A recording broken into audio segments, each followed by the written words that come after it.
nggak dapat message atau pesan aneh di WhatsApp yang kayak begini? Dan juga kalian pernah nggak ngeliat di berita di media sosial yang udah boom banget tapi ternyata malah hoax? Nah sekarang aku akan kasih tahu kalian apa itu hoax, gimana proses penyebarannya, dan gimana cara biar kita nggak gampang ditipu. Stay tune ya guys. Hoax adalah informasi palsu yang bertujuan untuk menipu, menyesatkan, atau juga memberikan dampak negatif bagi kita nih teman-teman. Jadi hoax ada berbagai macam caranya. Berita hoax berbentuk bermacam-macam nih teman-teman. Mulai dari video palsu, foto yang dipotong-potong, serta mengirimkan pesan-pesan di WhatsApp yang aneh-aneh. Tujuannya membuat kita panik, mencari sensasi, serta menyebarkan kebencian-kebencian yang ada di mereka. Biar lebih kebayang, yuk kita lihat beberapa contoh hoax yang pernah ramai di Indonesia. Yang pertama nih guys, waktu pandemi COVID-19 sempet banget nih heboh pesan berantai yang bilang minum rebusan bawang putih itu bisa nyembuhin COVID, padahal jelas nggak ada bukti medisnya. Terus kedua, misalnya ada nih ya, BMKG memprediksi tsunami besar akan terjadi malam ini. BMKG sendiri udah berkali-kali menegaskan mereka tidak pernah meramal waktu pasti bencana. Yang ketiga, pernah nggak dengar isu minyak goreng bakal hilang dari pasaran? Segera stok banyak-banyak. Akibatnya orang panik belanja, harga beneran jadi naik deh. Yang keempat, menjelang pemilu, ada kabar calon pemimpin tertentu sudah divonis pengadilan internasional, padahal informasi itu sama sekali nggak ada dasarnya.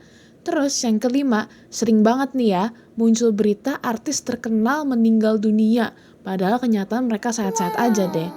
Selain itu, masih banyak contoh lain nih, misalnya pesan WhatsApp soal penculikan anak dengan modus pura-pura jadi petugas sekolah, atau hoax yang bilang vaksin bisa bikin mandul dan ada chip di dalamnya. Nah, contoh-contoh ini tuh nunjukin kalau hoax bisa muncul di berbagai bidang. Kita harus waspada ya guys.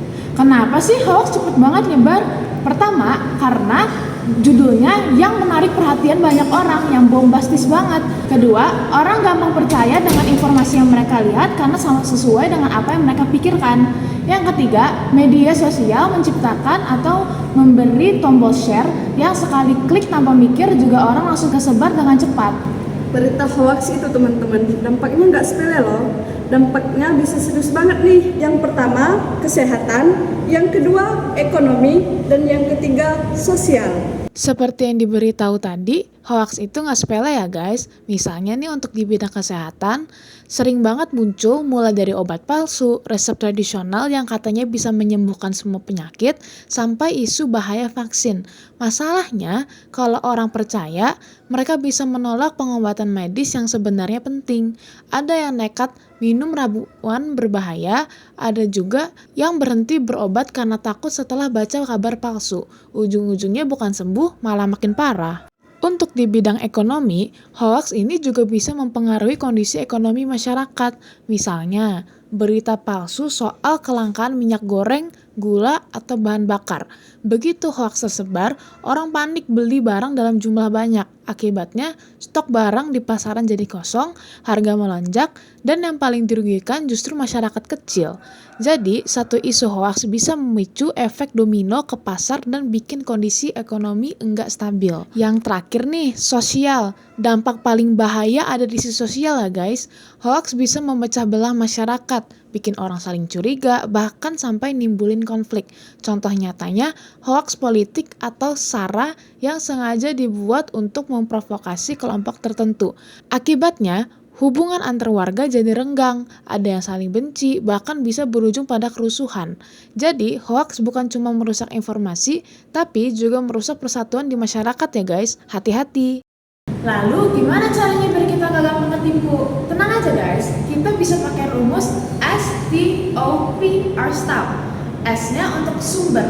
Nah, pertama kita harus cari tahu dulu nih sumbernya dari mana, media resmi atau akun abal-abal. Dan ada T itu untuk tanggal. Nah, kita cek dulu guys tanggal posting artikel atau beritanya kapan. Jangan tahu-tahu repost tahun lalu. O untuk objektif. Kita lihat atau baca dengan kata-katanya itu netral atau malah kata-kata provokatif. Kalau kata-kata provokatif, hati-hati ya guys, kita harus search ulang. P. Periksa fakta.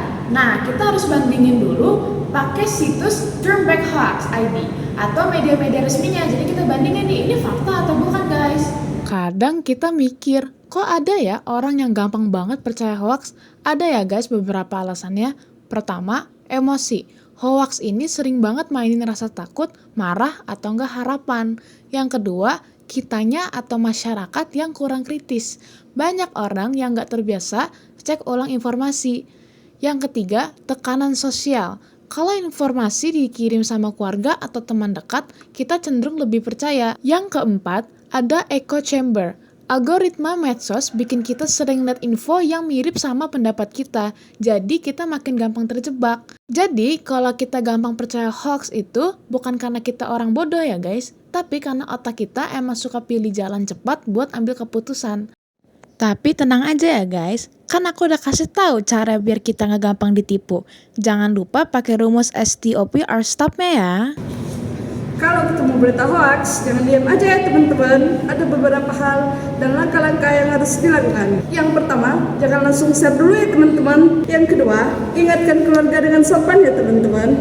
Yang ketiga, laporkan aja videonya di platform medsos. Dampaknya sedikit nih teman-teman, kecil. Tapi kalau semuanya ikut, dampaknya besar banget nih teman-teman.